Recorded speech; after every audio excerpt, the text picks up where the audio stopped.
President Carter's legacy goes well beyond the White House, from Habitat for Humanity to spreading peace around the world. And that included being honored here in the Valley back in 2017. That's when he won the O'Connor Justice Prize at the Arizona Biltmore. The award is named after former Supreme Court Justice Sandra Day O'Connor and recognizes people who have made extraordinary contributions to advancing the rule of law, justice, and human rights. The former president at the time said human rights and justice was the guiding light of his work. Reaction has been pouring in from across the nation to the loss of the former president. President Joe Biden just addressed the loss in the past half hour or so and talked about the legacy Carter will leave behind. He forged peace, advanced civil rights, human rights, promoted free and fair elections around the world. He built housing and homeless for the homeless with his own hands. You know, Jimmy Carter stands as a model of what it means to live a life of meaning and purpose, life of principle, faith, and humility. President Biden did say there will be an official state funeral for the former president. The timeline of that has not been announced just yet. President Carter came into office in 1977, the same year as a new senator from Arizona, Dennis DeConcini. He worked with Carter on projects like the Panama Canal, and I got his reaction earlier today.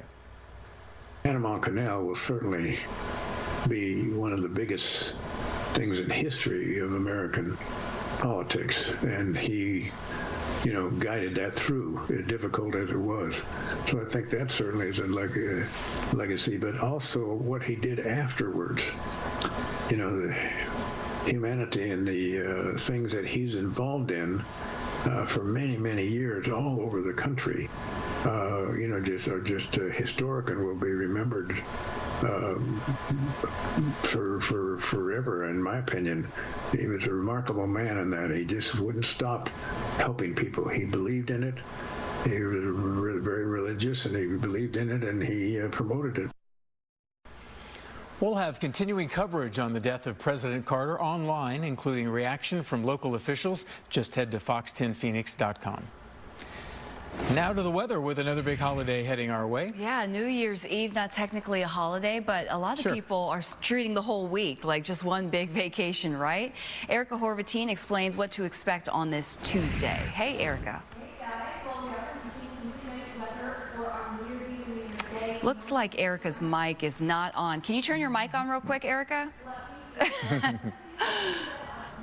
All right, while she does that, we can go ahead and check out New Year's Eve statewide. It looks like the metro area is going to be, there you are. Ta-da. Back. All right, mic's on. Okay, I was saying that we are seeing some really nice weather as we start out the new year, and we have no major storms moving in. So if you are going to be celebrating New Year's Eve in the metro area, those temperatures are going to be pretty comfortable, sitting in the upper 50s at 10 p.m. We'll be at about 55 at midnight, dropping to 50 by 2 a.m. So you're just going to need, you know, some lighter layers compared to up north. Flagstaff for the pine cone drop is looking very, very chilly with temperatures in the mid to low 20s. In Prescott, we have the boot drop, and that will be in the mid 30s. So it's going to be a cold one there, but even colder in Show Low with temperatures in the upper 20s for the Deuce of Clubs drop. And coming up, I'll let you know exactly what you can expect throughout the week ahead. Erica. All right, new details tonight after a deadly hit and run in central Phoenix. It happened Friday near 16th Street in Thomas. And police believe the driver did it on purpose. Irene Snyder is live after speaking with the victim's family today. Irene.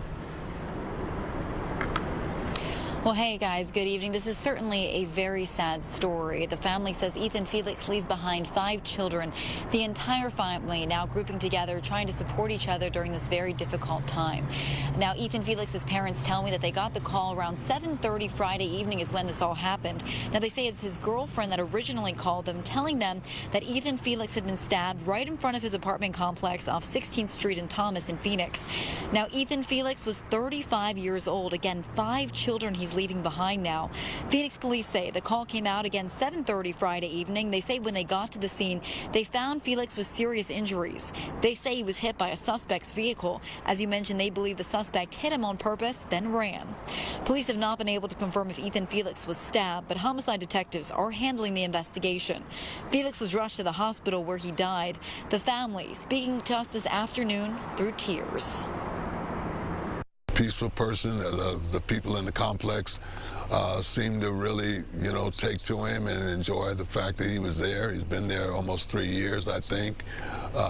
And they were the people who were, the people in the complex was one of the people who were giving him CPR and everything until the paramedics came. Said, okay, let me go in, let me go see him. And there's like, you can't go in, you can't go in. And I'm like, and then when they said that he passed, I'm like, okay, I need to go in to see my baby. I need to go in it. And anyone with information about this incident is asked to contact the Phoenix Police Department. And the family says while nothing will bring Felix back, knowing that someone is in custody responsible for his death would help bring them some level of closure. We'll send it back to you guys. For now, reporting live in Phoenix, I'm Irene Snyder, Fox 10 News. Irene, thank you.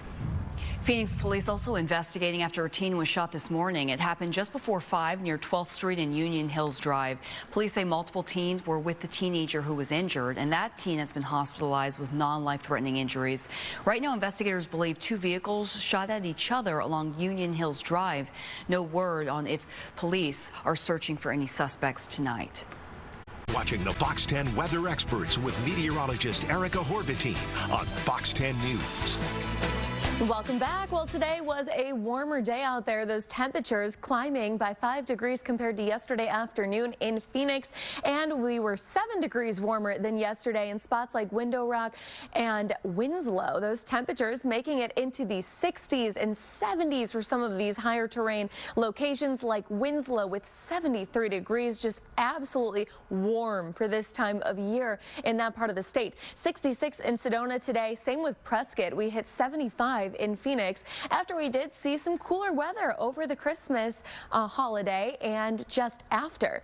Those temperatures warmed up by quite a bit today, and we are back about 10 degrees warmer than we should be for this time in December, but the overnight lows have been kind of right on par, which is at least good.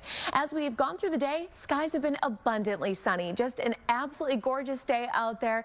All of the wintry weather is staying well to our north, making its way through northern Utah, Nevada, and into the mountains in California. The Sierra Nevada is picking up a ton of snow. Same with the mountains just east of Salt Lake City as these storms continue to stream in from the west. In fact, the atmospheric river has been keeping that precipitation going since early last week for the Pacific Northwest and the interior Mountain West. All of these storms have been tracking through the east as well, and there's currently one of those making its way through the Midwest, bringing plenty of rain there, and that was also the cause of several days of severe weather across the south these past few days. All of these storms following the jet stream, which has pretty much been in the same spot for the entire week, and we've just seen storm after storm making it their way from the Pacific Northwest all the way down to the south, and then making their way up through kind of the general area of the Great Lakes and the Northeast. So that's where all of the wet weather has been. As for us, high pressure has been dominating our forecast today, and we have that high pressure staying to our south over the Baja Peninsula through tomorrow. So we are going to be seeing more of these much warmer than normal temperatures through our Monday. And our temperatures tonight will be dropping back into the 20s and 30s up north, some 40s in Sedona, 40s in Phoenix, upper 30s in Casa Grande. And we'll be seeing those similar tomorrow with highs in the mid 70s for Phoenix. We'll see low to mid 60s for the mountain terrain and upper 50s for Flagstaff, low 50s for the Grand Canyon and Window Rock. As we head through our Tuesday and Wednesday, we are going to see a weak cold front move in, so our temperatures will be dropping off a little bit. We'll find ourselves in the low 70s by New Year's Day, but no major weather, just some clouds on New Year's Eve. Flagstaff will be dropping from the upper 50s into the low to mid 50s on New Year's Eve and New Year's Day. And for the Show Low and Payson areas, 50s, 60s, not too bad. Still warmer than normal. In Sedona and Prescott, we'll also be seeing those upper 50s and low 60s through New Year's Day. And here's a look at our 10-day forecast. We're going to be seeing those temps warm right back up on Thursday. So starting out the new year with warm temperatures in the mid 70s, mostly to partly sunny skies. Next week, we should see another cool down on the way, but still no precipitation in sight. Back to you guys.